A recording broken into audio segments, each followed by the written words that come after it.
from KSAT 12. The news at noon starts right now. Noon this noon, part of I-37 and Fair Avenue had to be shut down as crews worked to clear a crash. Police say this morning a driver was speeding when he swerved to avoid hitting another driver. That caused him to overcorrect and hit a concrete wall. The driver, who's the sole occupant of the vehicle, is ejected out of the vehicle, lands on the right shoulder, and the vehicle rests in the traffic lane, and he was rushed to SAMC Emergency Room Hospital in serious condition. Wearing a seatbelt.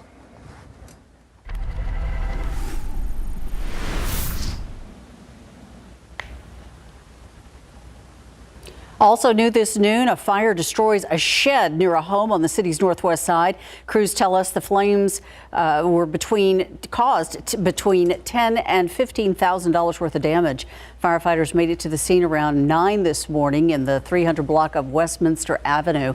Everything that was inside of the shed now destroyed. The flames did not reach the nearby home. However, the heat from that fire did melt some of the side paneling on the house. No one was home at the time. Crews are saying that a neighbor saw the fire and then called for help. It is hot and dry outside. You know what that means. Water restrictions are around the corner. And this morning, sure enough, the city of New Braunfels announcing it wants people to start limiting how much water they use. That starts on Monday. The city of New Braunfels now in stage 1 water restrictions. The city says there are several reasons for this, along with the hot and dry weather conditions. The Edwards aquifer level is dropped, so people are being told to use a sprinkler or irrigation system. Here's the schedule. It all starts on Monday. Addresses ending in 0 and 1. And on Tuesday, then it will be addresses ending in 2 and 3. It continues that way until Friday of next week. Use of a sprinkler irrigation system not permitted on the weekends during stages 1, 2, or 3. According to a press release, New Braunfels and the surrounding communities have been fortunate to enjoy non-drought conditions all the way back since October 2018. Not good news, Justin. We knew this was going to happen, though, didn't we?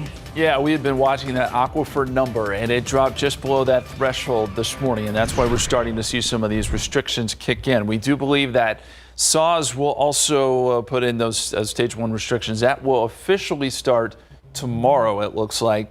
And the Edwards Aquifer Authority has also declared stage 1 restrictions, and that's for those who pump from the Edwards Aquifer. They're going to be required to reduce their annual authorized pumping by 20%. So let's take a look at the aquifer and show you where it is. It's down to 658.1, but the 10-day rolling average, that's the important number, dropped below 660 today, and that's why we're starting to see these stage 1 restrictions kick in. Bottom line here is that we're going to have to start watering basically once a week. And as far as SAWS is concerned, again, this doesn't go into effect until tomorrow, but you can water before 11 a.m. or after 7 p.m. And then handheld watering is allowed any day, any time. And your watering day is going to depend on your address. Rain would be good. That certainly would help us out, right, in this regard, but it's just not there. We've got some morning clouds, and that's it. No rain for us today. Temperatures awful warm. Up to 88 now at San Antonio International, 90 at Randolph, and it only gets warmer from here. We're going to see some really hot temperatures as we get into the weekend. We're going to detail that forecast for you coming up here in just a bit. Guys. Thank you, Justin. Now to the latest. There are 3 more deaths in Comal County.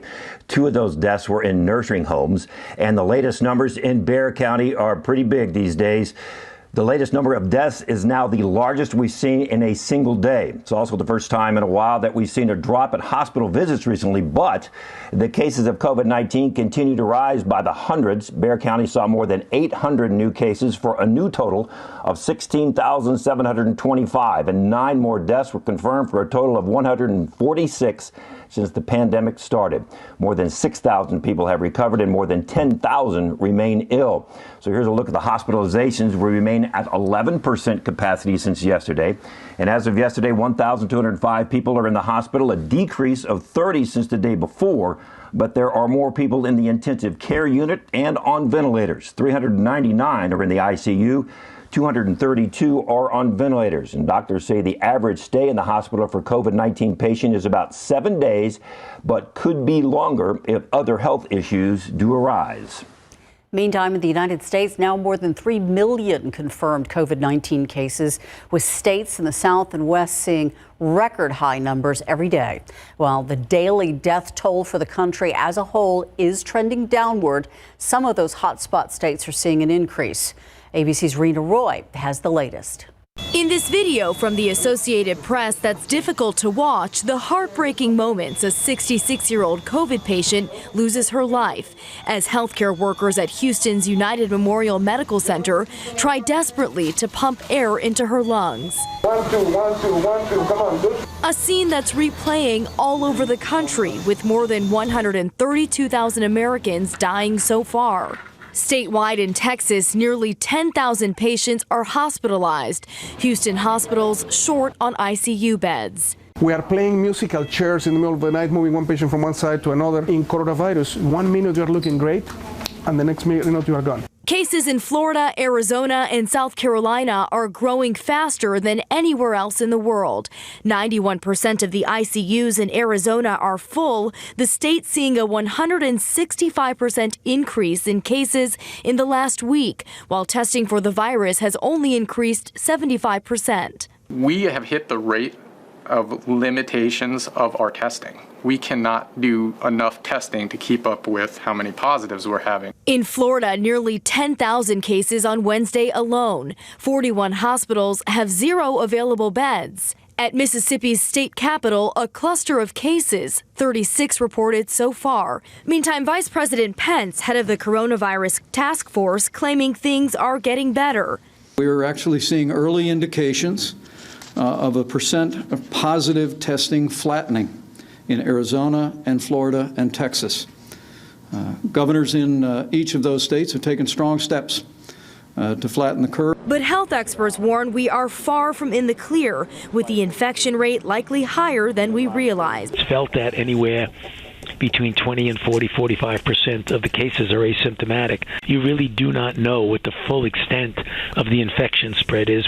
Dr. Fauci also says more authorities in some of those hotspot states should consider shutting things down again, including bars and restaurants, to avoid another surge and to prevent spreading to bordering states. Rena Roy, ABC News, New York.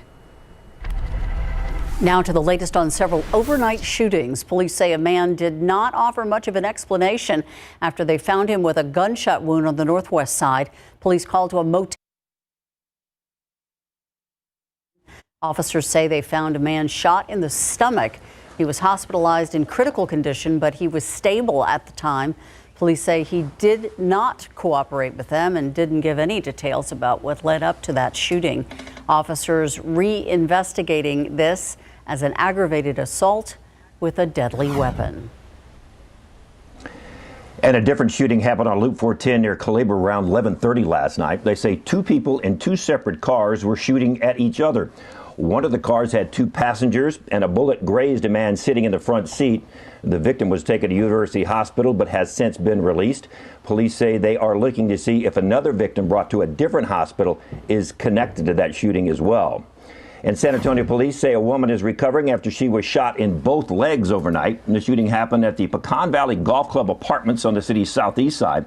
Police say a woman had just moved out of that complex. She returned last night around 10 to get more of her things. And while she was there, she got into an argument with someone that she'd had issues with in the past. At some point, officers said the suspect pulled out a gun and shot the woman in both legs. The suspect took off. Police say they know who that person is, but they have not found him yet.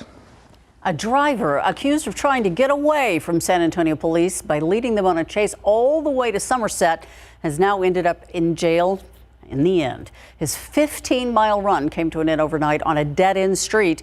Katrina Weber has that story from Public Safety Headquarters and tells us police say that the chase also put an officer at risk. Based on a police report, the suspect hit the officer with his car door as he sped away from him. Officers at the scene say that he also dragged that officer for a short distance. The chase, though, went on for miles. Police told us the road actually ran out, that the suspect reached a dead end on Kenny Avenue, then got out and tried to run. Officers caught him right away before 2 this morning. They say this started when one officer noticed that man and a woman sitting in the car on Rustleaf Street. He realized that the 37-year-old man had warrants, then tried to talk to him about it. The driver sped away instead, hitting the police car and clipping the officer with his door, possibly also dragging him for a few seconds. After the chase was over, police took that man into custody in Somerset, but they plan to have him checked out medically on the way to jail. They told us that the woman in the car also was taken to a hospital. She complained about having pain in her chest. The officer was not seriously hurt, but he also complained about a possible wrist injury. Reporting from Public Safety Headquarters, Katrina Weber, KSAT 12 News. Hoping to ease some stress during the coronavirus pandemic, the Salvation Army is giving away food this morning. Still ahead, how many families they were able to help. And the Spurs heading for Orlando today, but there are still some reservations about restarting the season. We'll hear from the NBA commissioner coming up in sports.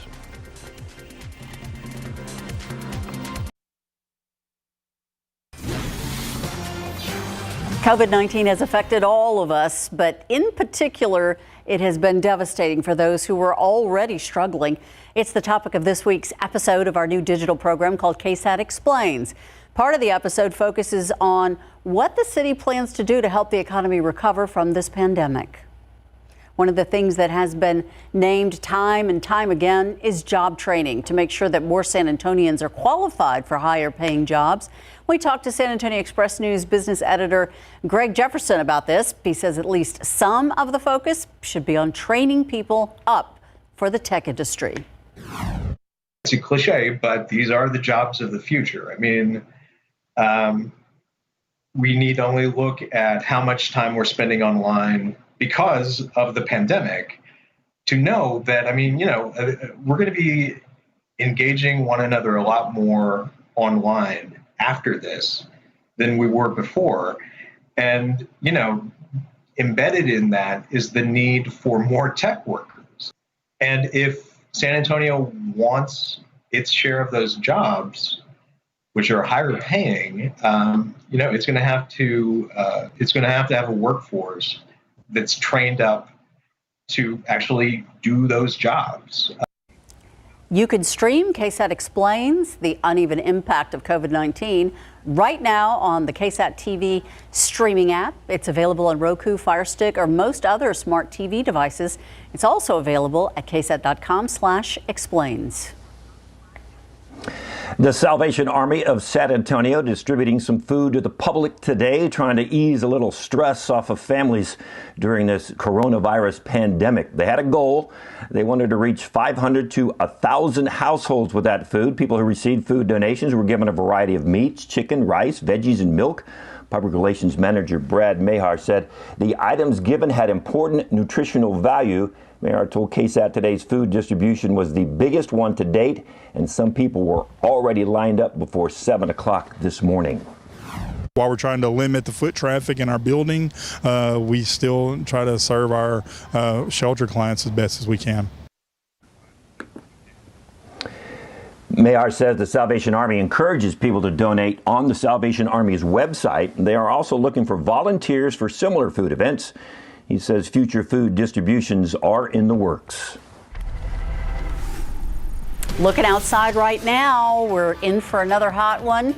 A little murky out there, but I was going to say, Justin, that in here, we're enjoying clear weather, clear, cool weather. Yeah. This is where you need to be, indoors. It's true. We're going to have to work on our synonyms, too. We're going to have to come up with some different words to talk about the heat over the next 7 days. We're going to run out, I promise you, because the heat is here for sure. The aquifer, we already talked about that. It's down half a foot to 658.1. Not in great shape. Still on its way down.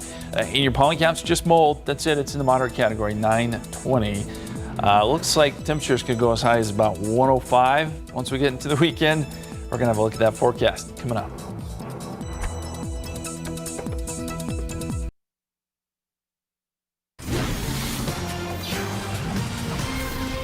We're still doing things a little bit differently here. David at home. How's it going, David? It's going pretty good. Trying to think of some of those words we can use to describe the heat. I'd say you just go the opposite and just start using words like chilly and cold and blustery, and maybe you'll feel a little better. I don't know. Yeah, Arctic blast, something like that. Polar vortex, David's favorite. Remember that? Polar vortex. Those were good. There we go. No, polar vortex is far, far away from what we're dealing with now. The drought, guys, starting to creep back in. No surprise, really, right? You see across the state of Texas, this has just only been increasing. We're starting to see more colors here, and we'll zoom in on South Texas and show you that. Last week, this area was just in a moderate drought. Now we're starting to see a severe drought move in here. Uvalde, a little prior down to Crystal City. San Antonio still not technically in the drought. We're in the dry area, but it's only a matter of time, especially the way the forecast is looking. And we always like to look in on Medina Lake. Where are we at there? 63%, still falling. It's down 18 feet from the conservation pool and about 7 feet down from 6 months ago. So it's not looking so great out there. The forecast for today, 100. Heat index will be around 105. And you look at the numbers across the state of Texas, and they're pretty intense. 97 in Dallas, but the heat index will be around 104. Houston will see a heat index close to 105. You get the idea, and I wish I could tell you this is going to change, but actually it only gets a little bit worse as this high pressure builds up. For us locally, we're thinking 100 in New Braunfels, heat index of 106, 98 Gonzales, heat index of 105. As we look outside, we've got partly cloudy to mostly cloudy skies, 88 degrees. Dew point is at 71. That dew point's taking some time to sort of mix out. Sometimes these dew points will drop during the afternoon. We didn't really see that yesterday, and so the heat index stayed high all day long. We'll see if this drops a little bit more today, but we've got a southerly wind at about 13. It feels like 94 right now. Visible satellite picture shows you got some fair weather clouds here across southeast Texas. We still have our morning cloud deck that's trying to hold on, but it is quickly shrinking, and it will eventually go away this afternoon, and we should be dealing with mostly clear skies. 85 degrees at Canyon Lake, up to 93 already in New Braunfels. Quite a bit of sun there. 83 Tarpley, 77 at Los Maples, and up to 95 in Creosote Springs. Triple digits, a sure bet as you get down to our south and west. And looking at the current heat index, again, we sound like a broken record here, but you do have to be careful if you're going to be outside with the numbers getting into the triple digits here for the feels like temperatures. 100 New Braunfels, 103 Gonzales, 104 right now, the current heat index in Cotulla. Let's go big picture here. There's not a whole lot to look at across the country, but we do have some showers and storms tracking through parts of the plains in the Midwest. Some severe weather there yesterday. That stays well to our north. But another little area to watch right off the coast here of North Carolina, that's a developing system. Hurricane Center's watching this. It's not a true tropical system. It's what we call a subtropical system. It sort of identifies more or less like a tropical system as it moves up the East Coast. But it's going to drop a lot of heavy rain. That's the bottom line here, and that's what folks on the East Coast will be watching. It's going to move up towards New York and likely cause a little bit of flooding there. So 100 degrees today, the high temperature heat index around 105. And look for mostly sunny skies. 101 on Friday, the record is 102. Then 103 Saturday, record's 104. We're going to get close. I think we could break the record Sunday into Monday with those highs around 105. Now, the takeaway from this weekend will be that we'll lose some of that humidity, and so the heat index won't be that much higher than the air temperature, but we're dealing with an air temperature of 105, so what's the difference, right? It's just hot all the way around. Yes. All right. It's the only word I can come up with. Yeah. Thank you, Justin. Mm-hmm.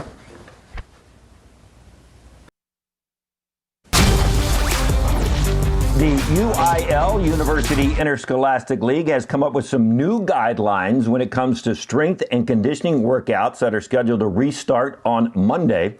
Now, the UIL summer workouts were actually started back on June 8th, but then about a week and a half later, on June 17th, schools in San Antonio started shutting down those workouts because of the increase in positive coronavirus cases in Bexar County. So here are some of the new guidelines mandated by the UIL. Now, students, employees, parents, visitors over 10 years old must wear masks. No masks when actively participating or exercising. Students may engage in drills with one or more students on offense and defense. And locker rooms are now open. Open gyms and weight rooms not allowed.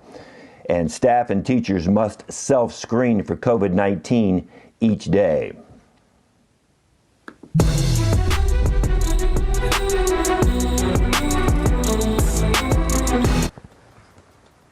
As players and coaches and staff head for Orlando today and the bubble, NBA Commissioner Adam Silver admits his level of concern has increased. He tells Fortune Brainstorm Health that the NBA bubble could burst, forcing a second shutdown. It would be concerning if once they sit through our quarantine period and then were to test positive, we would know that there's in essence a hole in our bubble, or that our quarantine is not, that our campus is not working in some way. So that would be very concerning. If we had any sort of significant spread at all within our campus, we would be shut down again. It is only July. However, Hershey's is already unveiling its bewitching treats for Halloween. We're going to take a look at some spooky creations that the candy company has brewed up. It's ahead in your consumer news. And search and rescue teams still looking for many people who haven't been seen since the start of the devastating mudslides here. What officials are reporting is the new death toll.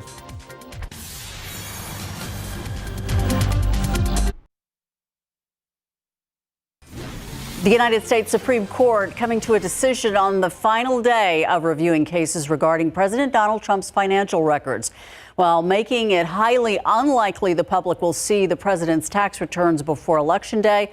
The Supreme Court also rejected his claim of, quote, absolute immunity from criminal investigation. ABC's Inez de la Catera has the latest on the rulings. This morning, the Supreme Court ruling on two separate but similar cases involving President Trump's financial records. One, a subpoena from a grand jury in Manhattan. The other, a subpoena from the House Ways and Means Committee. Both involve the same set of financial documents, including the president's tax returns. Today, the justices sending both cases back to the lower courts. In a 7-2 opinion in the Manhattan DA case, Chief Justice John Roberts writing, "We hold that the president is neither absolutely immune from state criminal subpoenas seeking his private papers, nor entitled to a heightened standard of need." The justices giving the president the chance to raise further arguments as appropriate in lower courts. On the case involving Congress, the court again in a 7-2 ruling reversing the lower court decision upholding the 4 congressional subpoenas for Trump's financial records, criticizing the lower court for not adequately taking into account the separation of powers, sending it back to them for further review. And these 7-2 reaffirmations of the principle that the president is subject to some ordinary legal process are a significant statement. The president repeatedly claiming his returns are complicated and that he's being audited. I'll release them when the audit's completed. His lawyers arguing the president cannot be investigated while in office, but the IRS code stating that when requested, the Treasury Secretary shall turn over tax returns to certain congressional committees that have the oversight. The case testing the balance of power between the White House and Congress. Democrats on Capitol Hill hoping the documents might shed some light on whether there was any foreign influence over the Trump family business. Another big question, whether the hush money payments to 2 women who claimed they had affairs with the president violated any campaign finance laws. It now seems unlikely the president's tax returns will be made public before the November election. Inez de la Catera, ABC News, Washington. The Pentagon's top leaders are likely to be questioned by Congress on several major controversies. One includes their differences with President Donald Trump over the handling of protests near the White House last month. It's the first congressional testimony by Defense Secretary Mark Esper and Joint Chiefs Chairman General Mark Milley since March. And more than 1.3 million Americans applied for unemployment benefits last week. It shows many employers are still laying off workers amid reopening. Unemployment claims are not trending downward as quickly as economists would like. Many states have paused their reopening schedules following a nationwide rise in coronavirus cases, and that'll likely keep people at home and not working even longer. Arizona, California, Colorado, Florida, Michigan, and Texas have seen the highest unemployment numbers. Rescue workers in Japan continuing their search today, looking for people missing in mudslides as that rain continues. As of this morning, the death toll from those heavy rains rising to 59. Rescuers searched along the road next to the Kago River, where a family was suspected of having been swept away in their car. The searches continued in Kumamoto, where more than a dozen people are said to have disappeared. Japan is at high risk of heavy rain in the summertime when wet and warm air flow above the country. This particular storm started last weekend with no end in sight so far. Meanwhile, in Minnesota, at least 2 people injured after a powerful tornado ripped through and damaged homes in the western region of the state. It happened around 5:30 near Dalton. 3 farmsteads were hit, 1 farmhouse completely flattened. As for the victims, they were taken to the hospital. The National Weather Service said the tornado, believed to be at least in the EF3 category, with winds of 136 to 165 miles per hour. But let's get out with live cam. It's cloudy. There is a breeze, but I'm not sure it's helping much other than just blowing hot air around.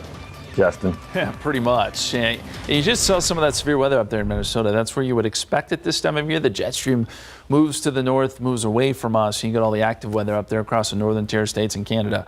For us, it's just heat. There are some heat advisories out there. If you go south down to Tula, Beeville, heat advisories in place today. The Corpus Christi office is putting those out, and you'll see some various heat advisories around the state. We're not quite at that threshold, but it is going to be hot nonetheless. You got to take precautions if you're going to be outdoors, regardless of if there's a heat advisory or not. And we look at the satellite picture. We've still got that morning cloud deck, some of those clouds David was talking about, and it is shrinking. So it'll go away eventually. But if you're underneath the cloud deck, temperatures are quite a bit cooler. 82 Bernie Stage, 81 Bandera. You compare that to where we've seen sun most of the day, and temperatures are up to 93 now in New Braunfels, 90 in Randolph. So it's still going to be a hot day. Again, once those clouds dissipate, and I think they will here over the next couple of hours. 100 degrees, the high temperature here in San Antonio. Heat index will be up around 105. And temperatures will be slow to cool down tonight. Still 96 at 7 o'clock and only down to 88 by the 10 o'clock hour. Guys. Thank you so much, Justin. Good news in the effort to help coronavirus patients beat the illness.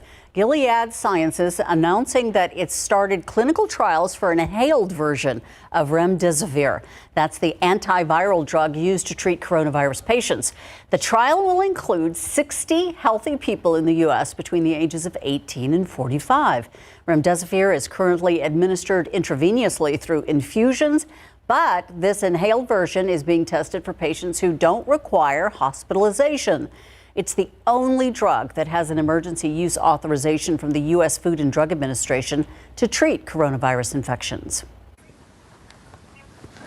You know, college is supposed to be a pretty exciting time in a young person's life, but staying safe and staying healthy may reduce that excitement just a little bit. Andrew Dimbert from ABC has more for us. College is a unique time when young adults enjoy more independence and learn some things inside and outside of the classroom. The Centers for Disease Control and Prevention has tips for parents and young adults on how to make college living a healthy and safe experience. First, when it comes to your physical health, avoid foods that are high in calories and saturated fats and reduce the amount of sugar and salt in your diet. Incorporate regular exercise into your routine, like walking across campus, taking the stairs instead of elevators, or working out with a friend. College can also be a very stressful time as students face new academic, social, and work-related demands. To manage stress and maintain balance, try to get enough sleep, avoid drugs and alcohol, don't smoke, connect socially, but be sure to make time for yourself. Feeling overwhelmed? Consider reaching out to a mental health professional if you feel like you need help. Sexual violence happens all too often on college campuses. Prevent sexual assault before it starts by knowing your rights and seeking out help immediately if you or someone you know is a victim.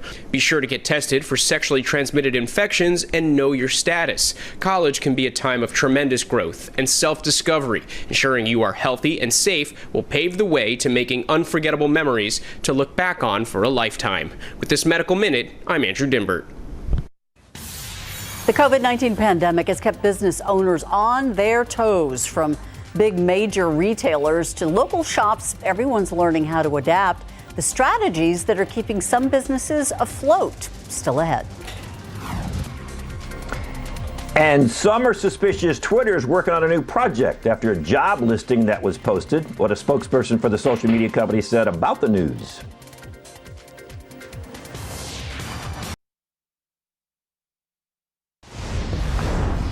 In your consumer news, Twitter has a new project in the books or in the works. It may be working on a new subscription-based platform. The company made a job posting on Wednesday looking for a senior software engineer at a subscription platform called Griffin. The listing said that the job would be with a new team and described the project as a first for the company. A spokesperson for Twitter said that the listing was not a product announcement. The company's shares still jumped 8% after that posting was made.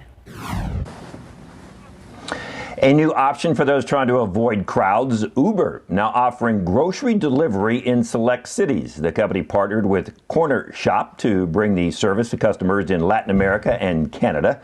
Users ordered their groceries through Uber and then Uber Eats app. Then a Corner Shop employee fulfills the order and delivers it to their door. Uber says the service will be available in Miami and Dallas later this month.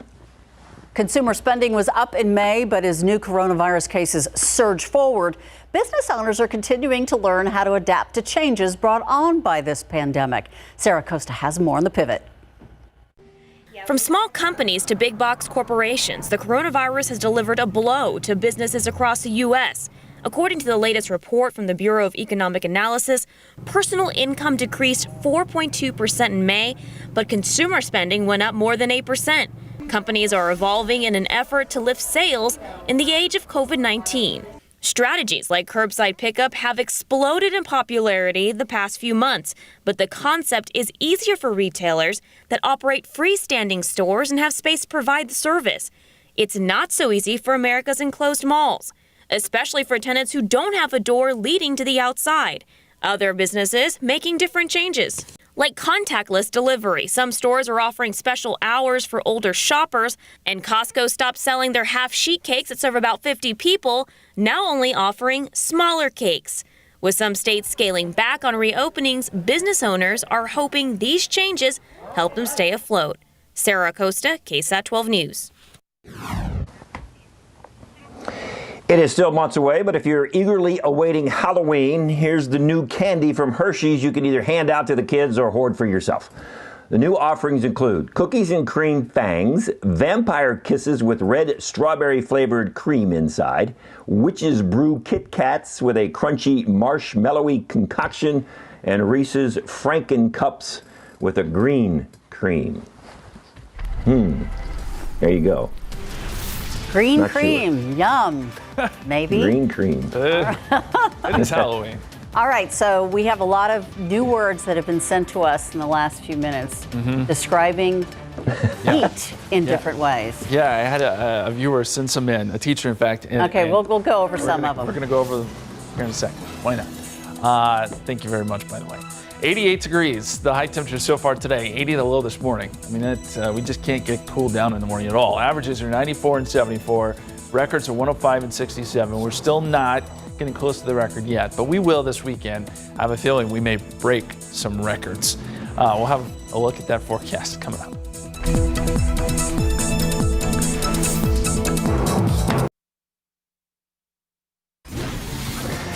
Very anxious to hear some of these words to describe the heat from a viewer. Steamy, smothering. Yeah. Go ahead. Those are on the list. Take it away. This is from Natalia ISD, by the way, a teacher there. Go Mustangs.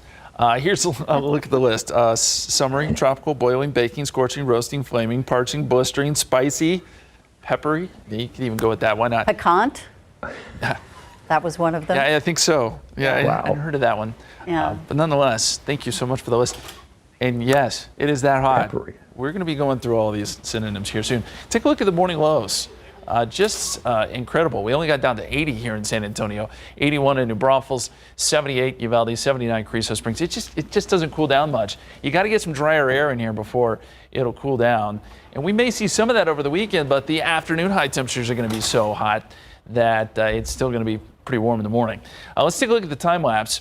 And we had some breaks in the clouds early, and then the clouds filled in a little bit, and now they're starting to break up again. We're up to 88 degrees. Dew point is at 71. That is an important number because it's pushing that heat index way up there.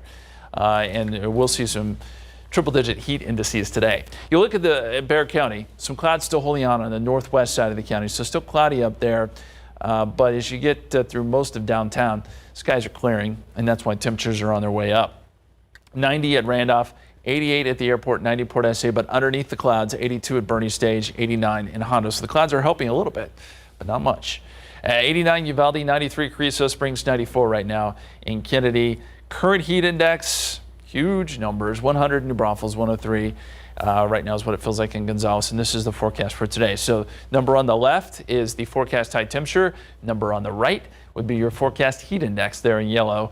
And just about everybody, in fact, everybody here on this page jumps above 100 when we're talking about the heat index. Dew point, as I talked about, stays pretty high today.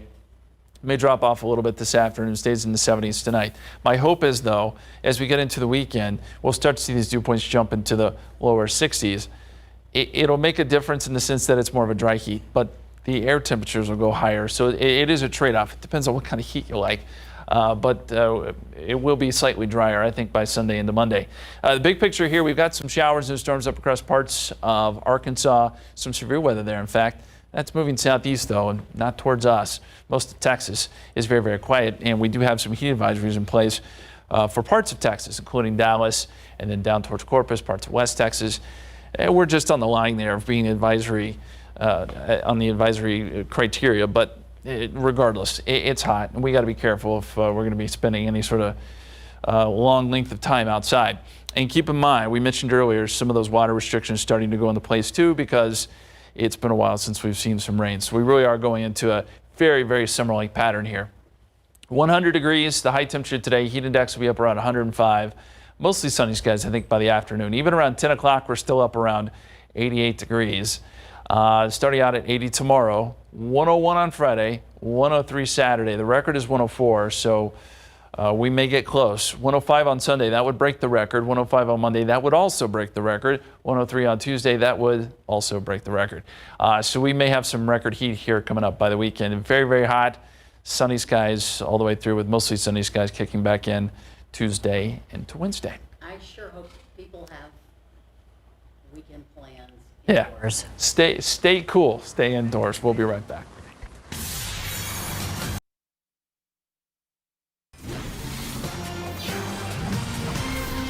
Marion High School graduate. He was ready to set all kinds of records as a pole vaulter, one of the best pole vaulters in this area. Unfortunately, the coronavirus pandemic took away those dreams. However, he is now at the Naval Academy, and as Andrew Seeley tells us, he is ready to set some waves with the midshipmen.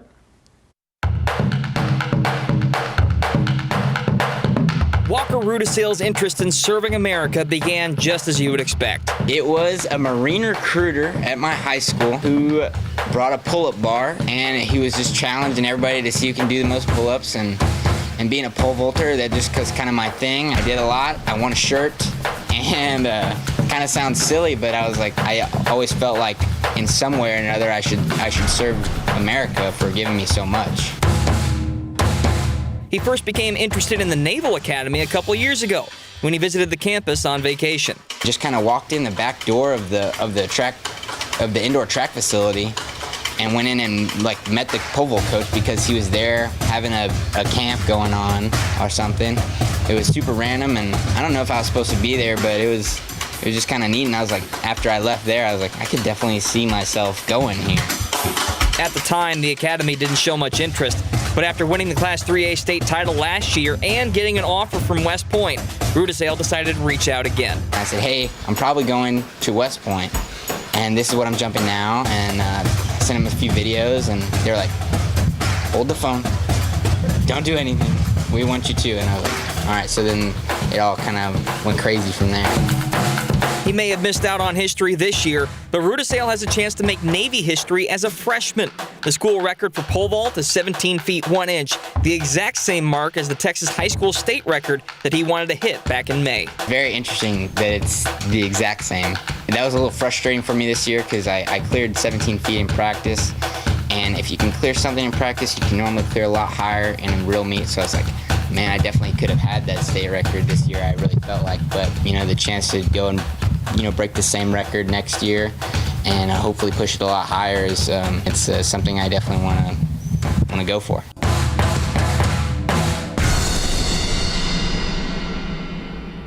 That was Andrew Seeley reporting. SA Live is taking on a big adventure today. So Fiona, Mike, where are you guys going? Great, very interesting place. Yeah, big adventure and less than a tank of gas. And we're going to the Cave Without a Name. It's a hidden gem in South Texas. Great place, of course, to cool off from the summer heat. And life right now, you know, well, that's the Cave Without a Name that you're looking at right there. Ooh. No, that is a place to cool off. Oh, yes. And life right now, there it is, kind of like a box of chocolates. We don't really know what we're going to get day to day, but we'll show you local handmade chocolates to satisfy your sweet tooth. This is from a chocolatier. And staying on that cooling theme, Elder Eats is cooling us off with some refreshing frozen drinks and crazy asada fries. And give a great gift, okay? A local gift to the family and friends you're missing right now. Felice Modern shows us... Felice Modern shows us the summer essential gifts. It's a great place to... Coming up on SA Live, I'm going to show you how to make some real easy summer cocktails from cocktail kits. Great for summer. I'm Nick Spink at Artisan Distillery. I'm even going to show you a great special San Antonio only whiskey drink. I'm looking forward to that. Yeah. Yes, indeed. And we're going to be making a cucumber and watermelon flavored drink. And I saw a classic martini glass over there, so which just in itself looks really, really I may cool. have called dibs on that. Okay, and we want to know what you would like to dip in chocolate. And don't forget to stream us at KSAT.com. That's all today on SA Live. So let us know on the socials. What would, think about that. It can be anything you want, but it's a family show. Yeah, I'm glad you said it because I was Don't thinking.